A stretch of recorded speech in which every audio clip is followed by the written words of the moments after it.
Marketplace chaplains exist to share God's love in the workplace by providing an employee care service through chaplain teams. So employees are a company owner's most valuable asset, and as you can imagine, today's needs and crisis events are happening faster and at more of a rapid rate than ever. Last year alone, and with C12 member companies, we responded to over 430 crisis events. So that's almost 1.5 a day. Employees are reaching out to our chaplains asking for help in a crisis in their lives. Marketplace chaplains, as many HR leaders have told us, we can go the extra mile where they can't go just because of their position as leadership or HR. So we're neutral from the company, so it makes it a lot easier for somebody to say, hey, could you help me with this problem? So having that available presence is so important. Not only in topics and issues and crisis events and hard issues in life where people aren't trained or aren't experienced on what to say or how to deal with it, but then the physical connections. How do you take care of a remote workforce? How do you build those relationships where they'll call you and say, you know, I'm really struggling in life, I don't know what to do, rather than 4 months later when they're writing the suicide note. So you do that through the virtual means that people have. Everybody has a mobile device. So the app not only has text, phone call, and email 24 hours a day to their chaplain, but we have confidential video chat. So you can get an actual live face and a person that's the next best thing to be in there. And you may need prayer or some resources or just somebody to listen to or show of a need of a resource. So there's really no gap between that professional chaplain care that's ready to deliver God's unconditional love 24 hours a day for any need across North America. I mean, it's there at the touch of a button.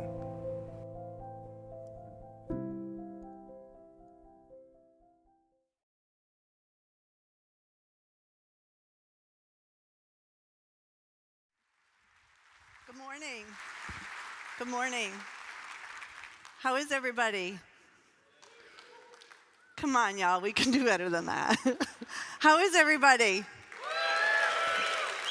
All right, that's what I'm talking about. Thank you. So you heard a little bit about my bio.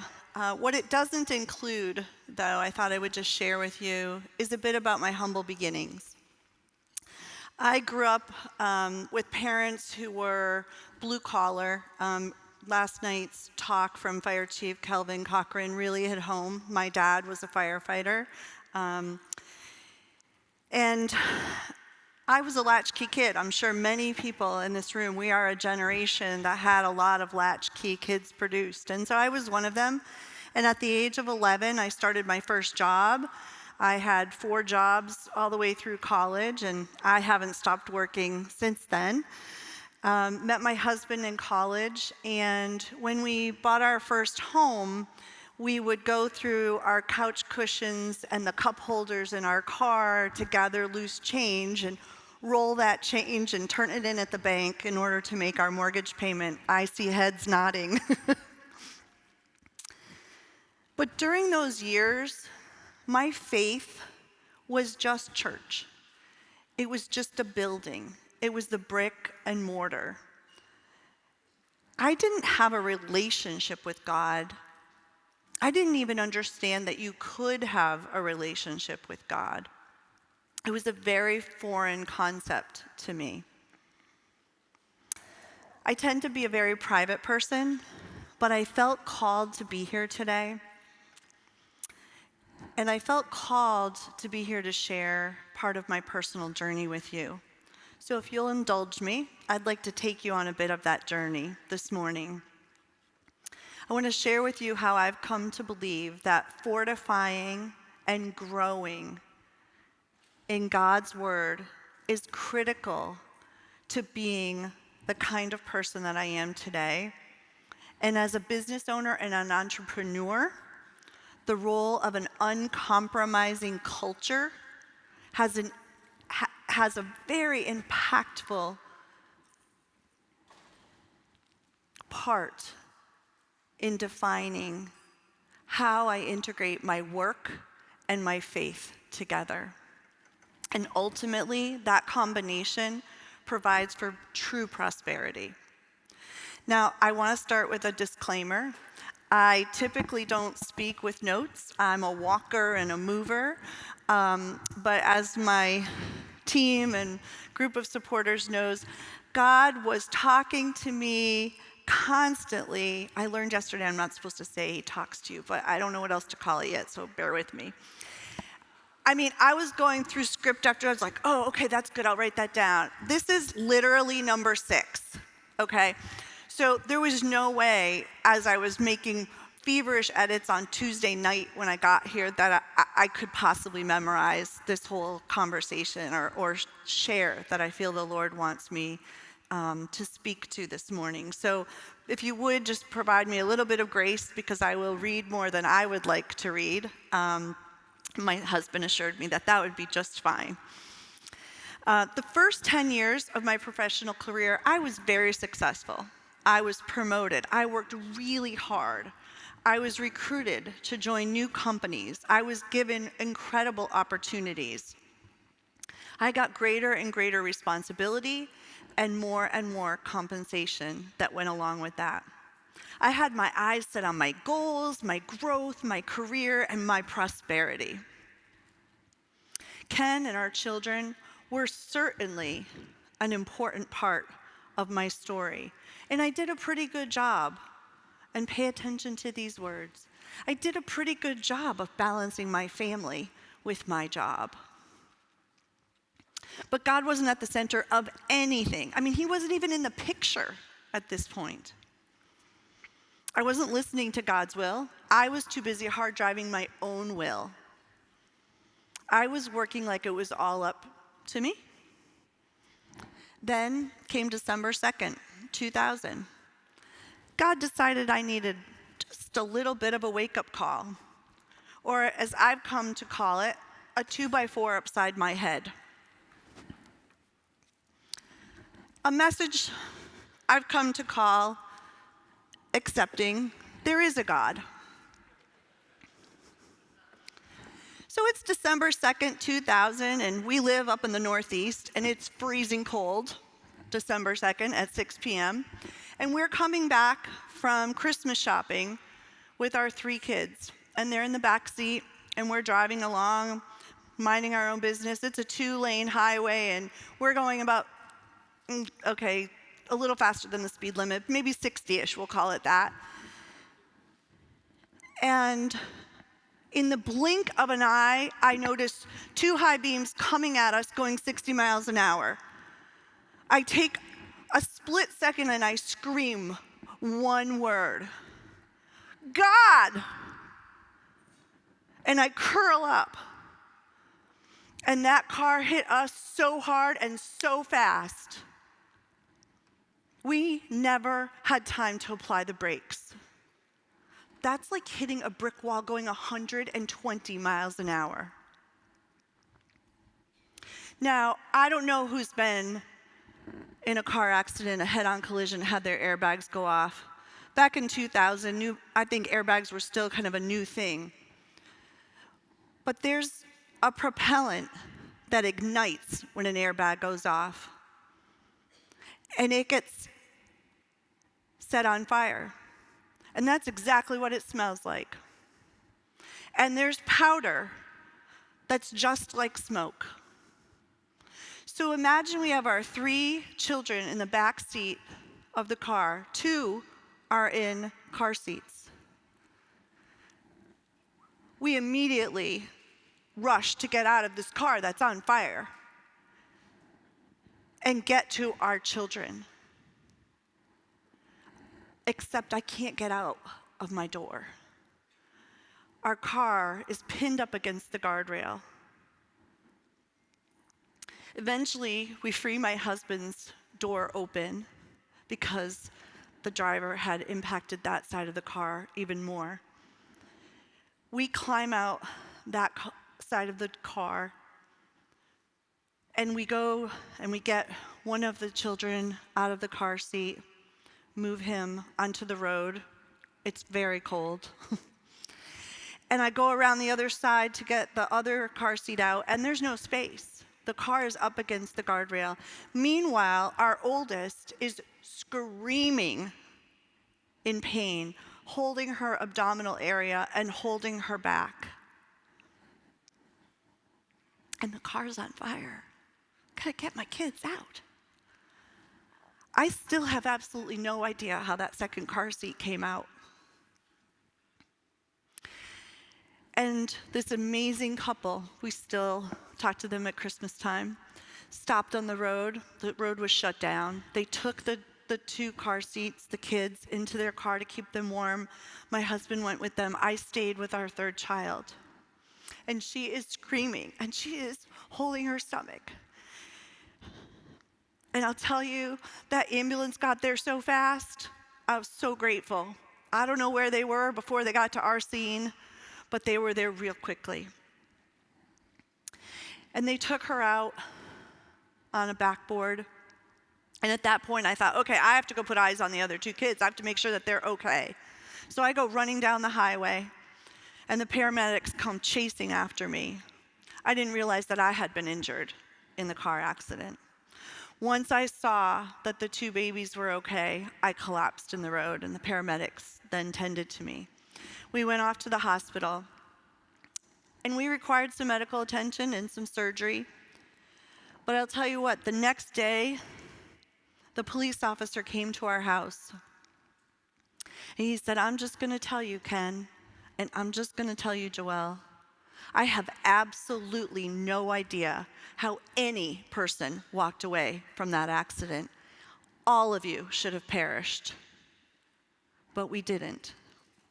And we believed that there was a reason for that. Now, in hindsight, I'll tell you that I realized I yelled out to God. And so there had to be a God. I began then accepting that there was a God. How could I yell out to someone that in my heart I didn't actually believe in? That 2x4 gave me an amazing opportunity to rethink the way I was doing some things in my life. It gave Ken and I an opportunity to reassess where we were living and how we were living our lives. So we made the decision within 3 days of making the decision to move to Florida. We had sold our house, we packed up our stuff, we gave most of our belongings away, and we moved to Florida in a truck. Took a year off, figured out what life had in store for us, and you'll have to hear the rest of that journey somewhere else because I got to move on.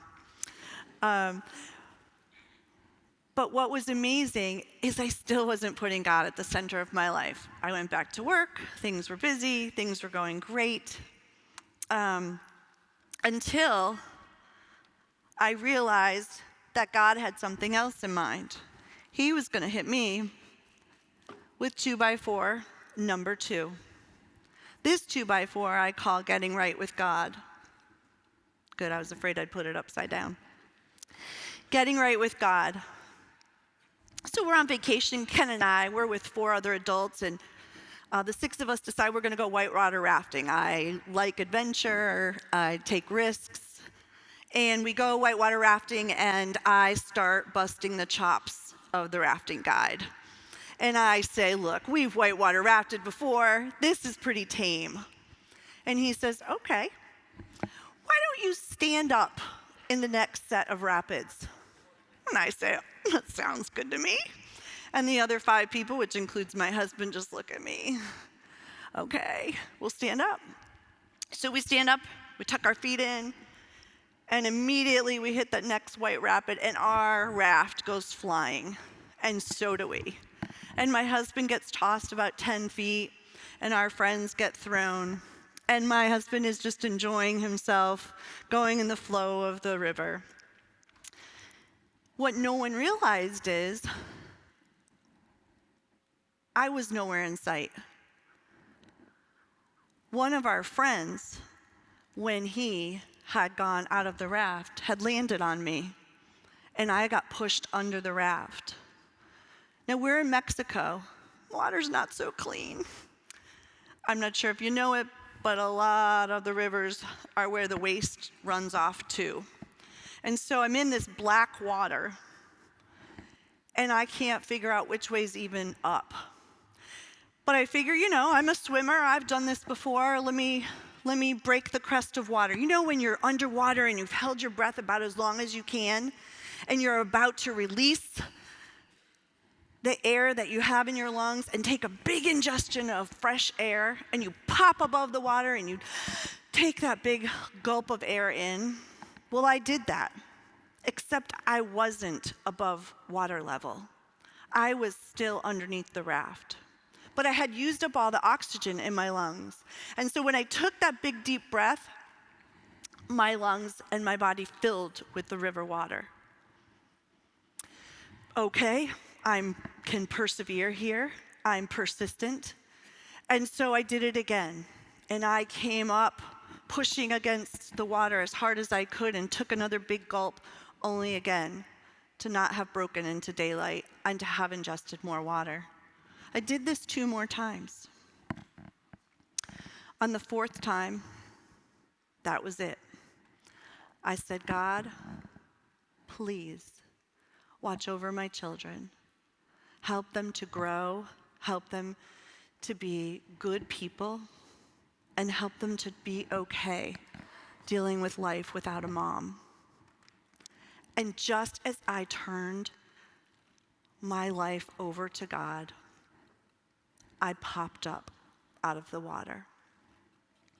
Again, I needed a little bit of hospital attention. In and out of the hospital for a couple of months. But I had made progress since that first 2x4. I was actually at peace with God. I was starting to get right with him. And that also gave me an opportunity to kind of reevaluate where I was in life. Reevaluate who I was spending time with and what I was spending time doing. Now, maybe I'm just a slow learner. But I still wasn't putting him at the center of my life.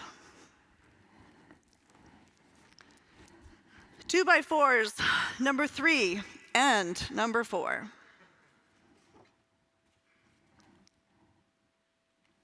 We'll just leave it here, because I don't need another one. So 2x4, number 3. I'm rollerblading near my house one day, and I was doing like 2-mile loops. Clearly, I haven't done that in a while, but back then I was. And I was going to do one more loop. I'd done 8 miles. I was going to take one more lap, and it was a beautiful day. I had my Christian music in my ears. I think this might have been pre-earbuds, so whatever we were sticking in our ears back then. Sorry, Chris Tomlin. And so just enjoying myself. It was a beautiful day. The next thing I know, I've got strangers screaming in my ear. What's your name? Where do you live? And then I hear them talking to my husband. They're giving them the name of a street. And my husband comes, and he lifts me up. I'm face down in a pool of blood. I have no idea what happened to me. I don't know if I passed out. I don't know if I tripped. I have absolutely no idea. The next thing I remember hearing is my husband slamming the car door, running into the house, and telling our children to stay where you are. I do not want you to see your mother in this condition. And off we went to the emergency room. Had my own room at this point in the hospital. 2x4, number 4. Not shortly after that one. I'm sitting in bed reading. I think I had a Kindle at this point. Technology had advanced. And I'm relaxed. And all of a sudden, what I just read makes no sense to me. Okay, let me flip back. I don't know why I did this. It was a Kindle. That's habit. I flip back. It still makes no sense to me. I thought I just read something. I turned the page, so I don't know why I can't understand this. Let me go forward. I cannot process the words that are on that page. I realized pretty quickly I'm probably having a stroke. I better holler for help. I think my husband is here, and I think my son is here. So I go to holler for Ken and Devin to get help. And I realize I have no idea what their names are. I can't recall my husband or my son's name. So I just yell for help. They come in, and long story short, off we go to the hospital. The fear I had that day came from being concerned about my brain. Being concerned, I'm the primary breadwinner in the house. What is my family supposed to do when my brain doesn't work? I work with my thoughts. What happens to my family? So there were likely 2x4s before these. There might even been some in between. But with that third and fourth one, I really started listening. I realized that with such an intense focus on my work and with my own growth and on my own prosperity, I was missing something critical in the equation. In order to truly prosper in all the ways that God intends for us to prosper, I needed to be fortified in His Word. I needed to grow in His Word. So I began letting God lead. Duh. And fortunately, with these last 2x4s, He created a longing in my soul that only He could satisfy. And as Simon Lee reminded us yesterday, there's no such thing as 99% surrender. It's been 2 decades since I received that first 2x4, and I still don't have it all figured out. And I have to remind myself often to let God lead. So I want to share a formula with you that will be relevant in just a few minutes. So let me walk you through it now. In front of you is a ruler on your table, a 6-inch ruler, small wooden ruler in the middle of the table. It has a phrase and a formula imprinted on it. Now, if you're my age, this is where you pick up your reading glasses so you can see the font. But the formula says fortification in His Word plus growth in His Word multiplied by an uncompromising culture equals prosperity. I've shared some of my faith walk of fortification and of growth with you this morning.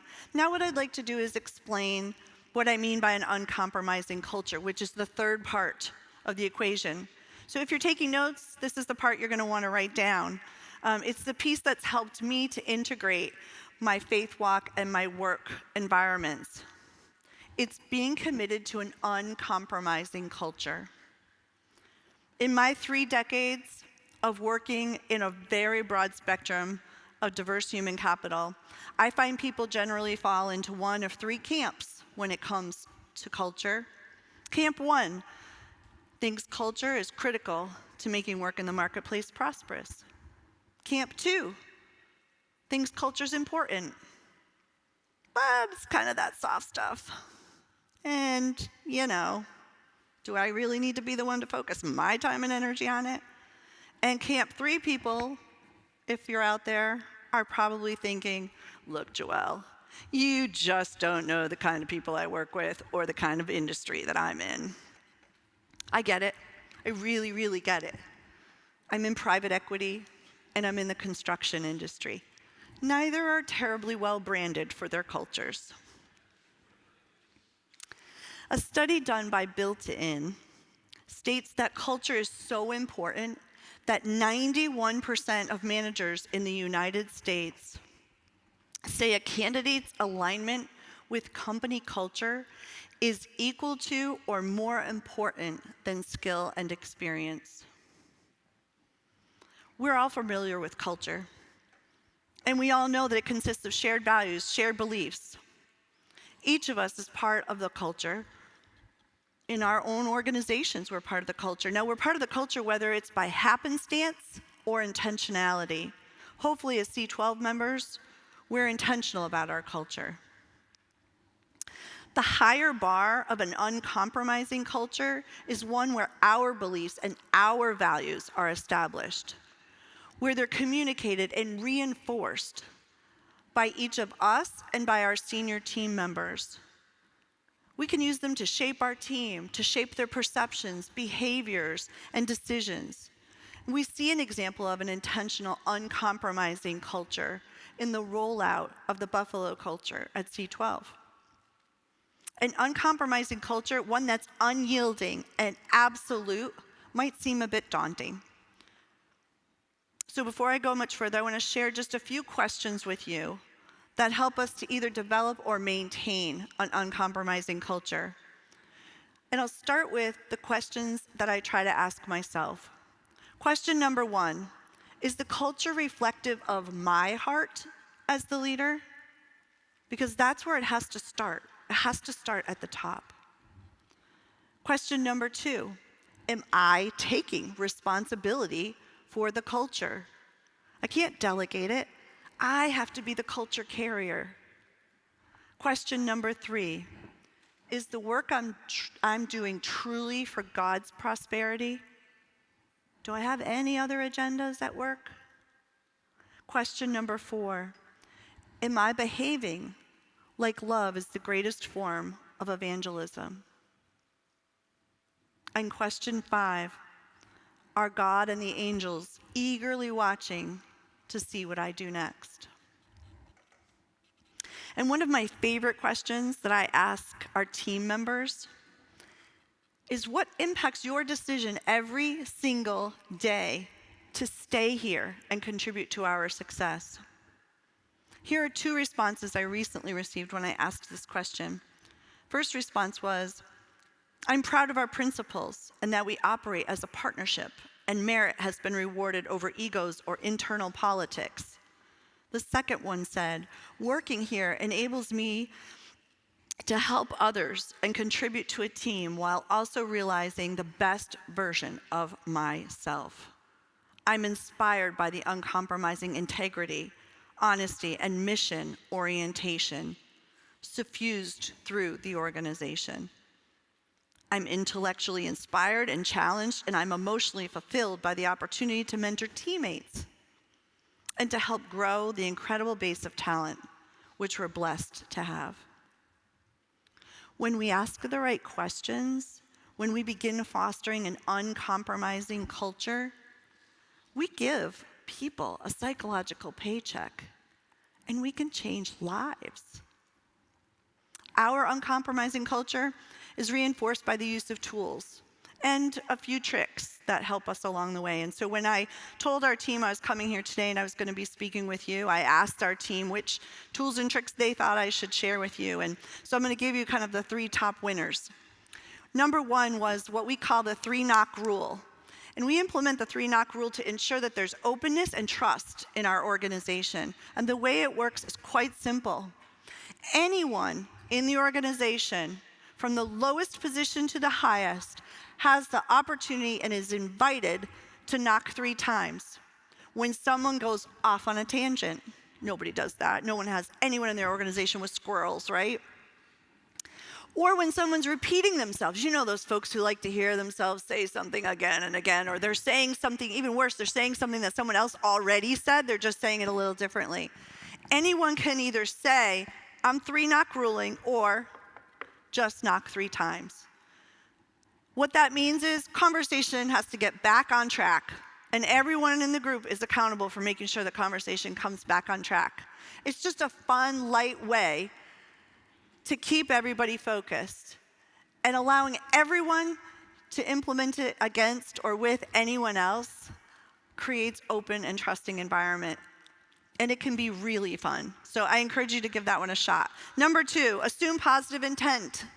Hebrews 10:22 says, let us draw near with a true heart. So our version of a true heart is assuming positive intent. And simply what that means is when I'm speaking, I need to check myself. I've got to make sure I'm coming from a place of positive intent.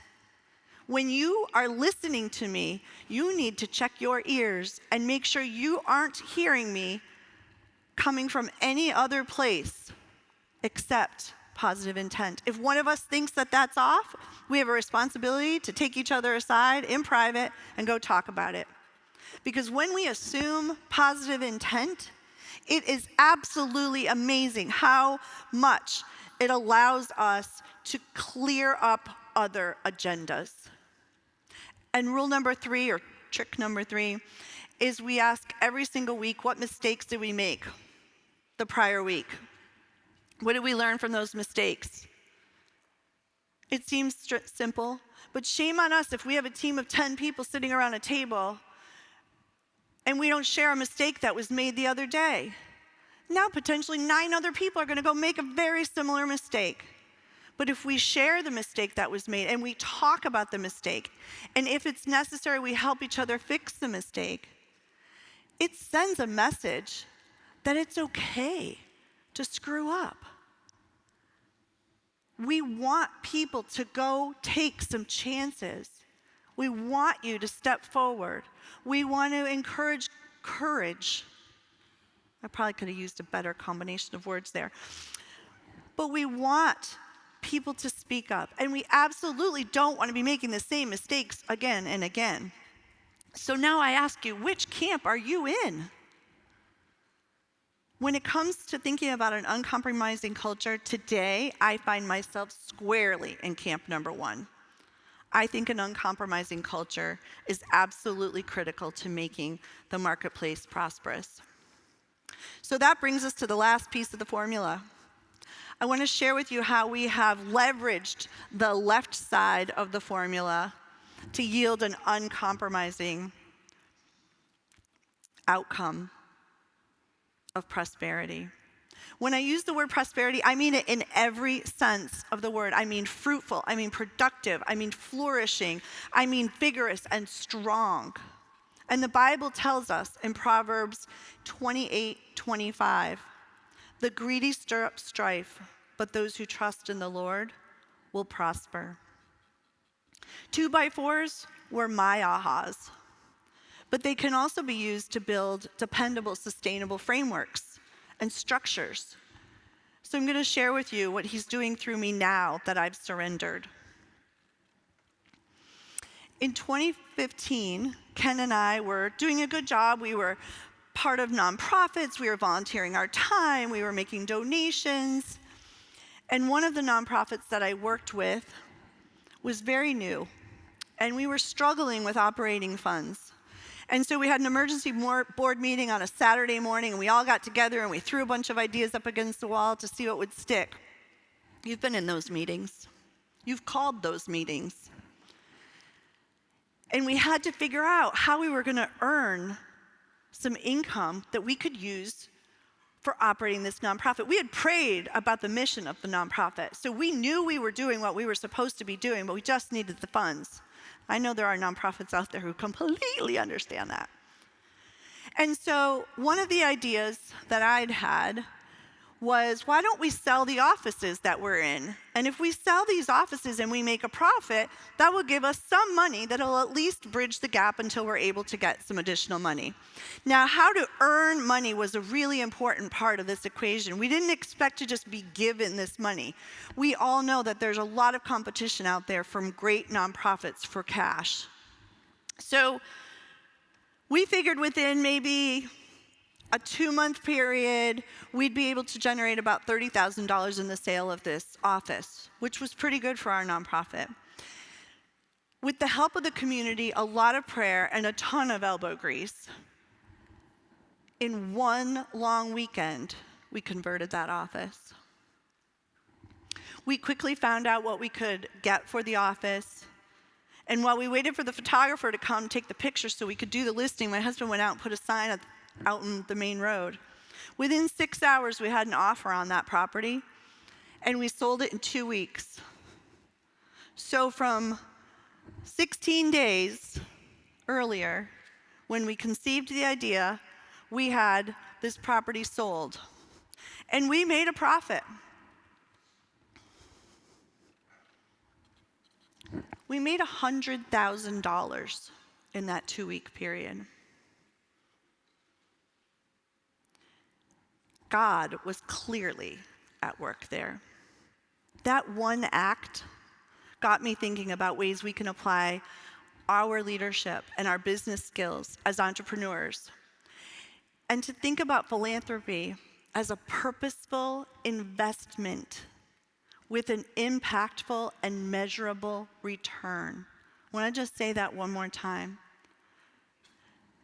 Purposeful investments with an impactful and measurable return. I'm in private equity. I understand returns. But this experience, coupled with a commitment that we have to improve the quality of life for God's people, led us to start 2 businesses. We started a business flipping houses so we could donate the proceeds to charity. Shortly thereafter, Hurricane Irma hit. We had damage to our dock, and so did some friends. And, if you're going to fix your own dock, you might as well buy some equipment. If you're going to buy some equipment, you might as well go into the dock building business.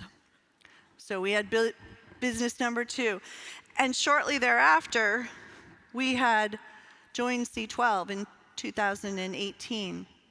And we met this great man, and he was a general contractor, and he and his dad owned their own business. They had a construction company and a roofing business.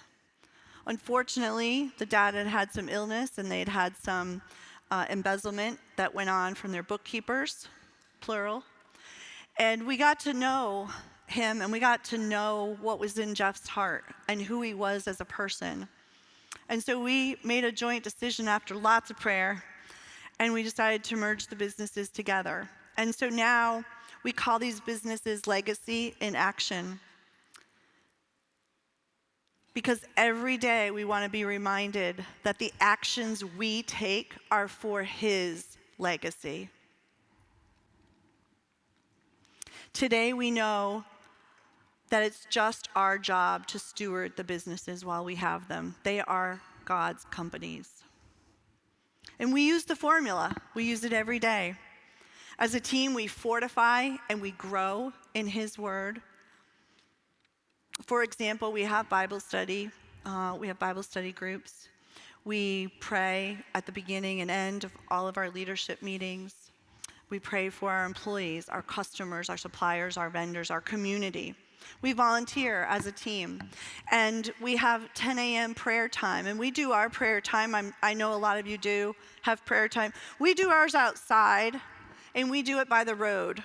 And we do that so that the community can see that we are active, which I thought was kind of a cool thing.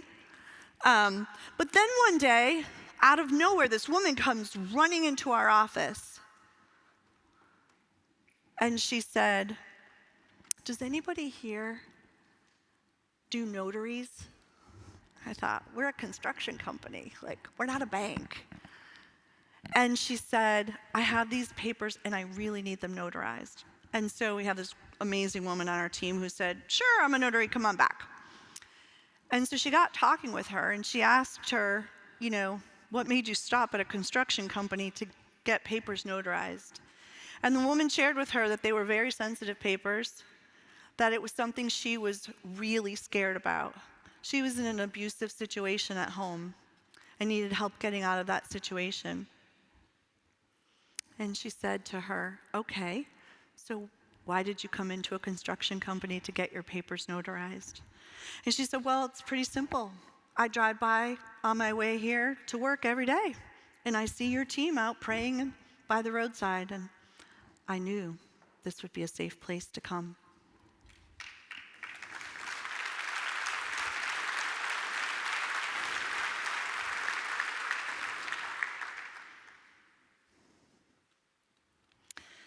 So we strive to have an uncompromising culture by staying focused on our mission and our purpose.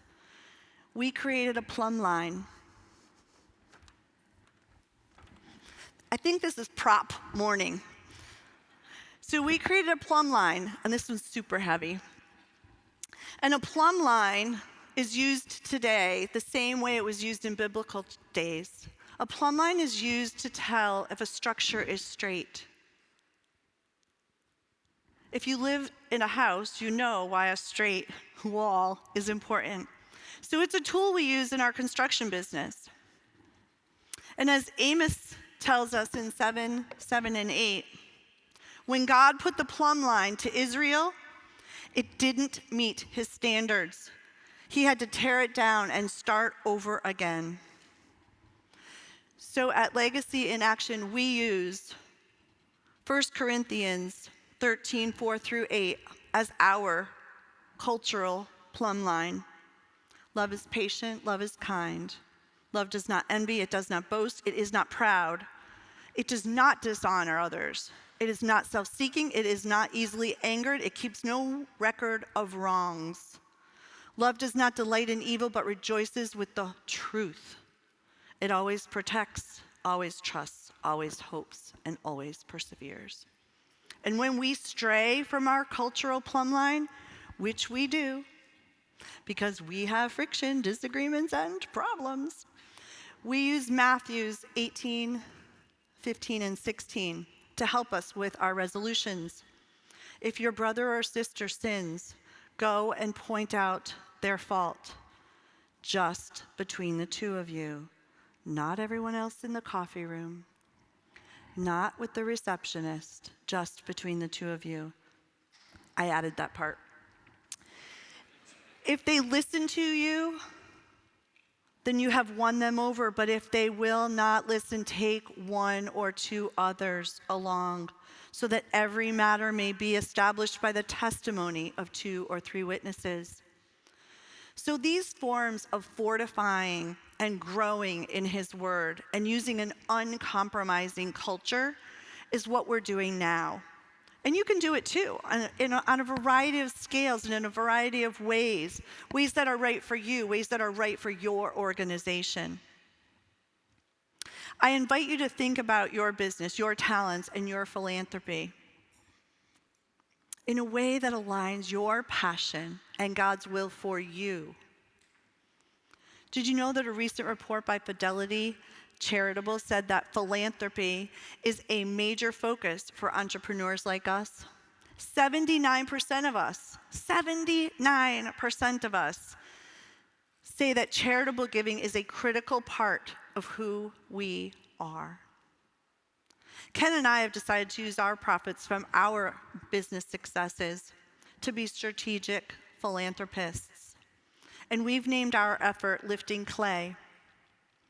Because as Isaiah 64:8 tells us, God is the potter and we are the clay. We feel that it's our responsibility to help lift each other up. Lifting clay. Now, your journey will be surely different than mine, and what you choose to do will be very personal.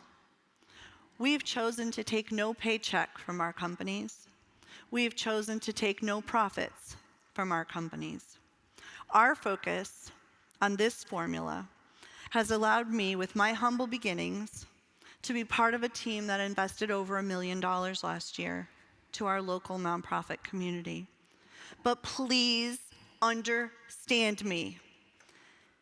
These funds are far more than a donation or a charitable gift. They are truly an investment in the quality of life for God's people. And I absolutely, unabashedly expect them to yield returns for our community. And I expect exponential returns, not simple ones. It's been 2 decades since that first 2x4, and I still work like it's all up to me. But now I also trust like it's all up to God. And fortification plus growth in his word, multiplied by an uncompromising culture, equals prosperity, is a formula that I use in my $5 billion private equity work and in our smaller business as a ministry construction companies. It's my hope that it's a formula you will take away with you after you leave today, and that these small rulers or mini 2x4s will act as a reminder for you. I've spent the last 3 decades developing human capital and cultures. I invite you to be part of the equation by joining me in a free Zoom session where we can address your questions and have more personalized dialogue about what works. Mike Sharrow has graciously agreed to moderate this Zoom session, and I want to open the invitation up to all C12 companies. It'll be taking place at 5 p.m. Eastern Time on Thursday, May 27th. That's 5 p.m. Eastern Time on May 27th, and you can sign up at joellemarquis.com. I welcome all of you to participate, to see what God has in store for us. Because as you could hopefully tell by my witness, you never know what He has planned for us. So as our journey together comes to a close this morning, regardless of what industry you're in, regardless of what size your organization is, and regardless of what your role is in that organization, I pray 3 things for you. First, I pray you keep in mind that as leaders, we never know whose eyes God is watching us through. I pray, secondly, that you remember our employees may not know or read their Bibles, but they do know and watch us. And third, I pray the Lord gives you fewer 2x4s than it's required me. Thank you so much for spending this time with me. It's really been an honor.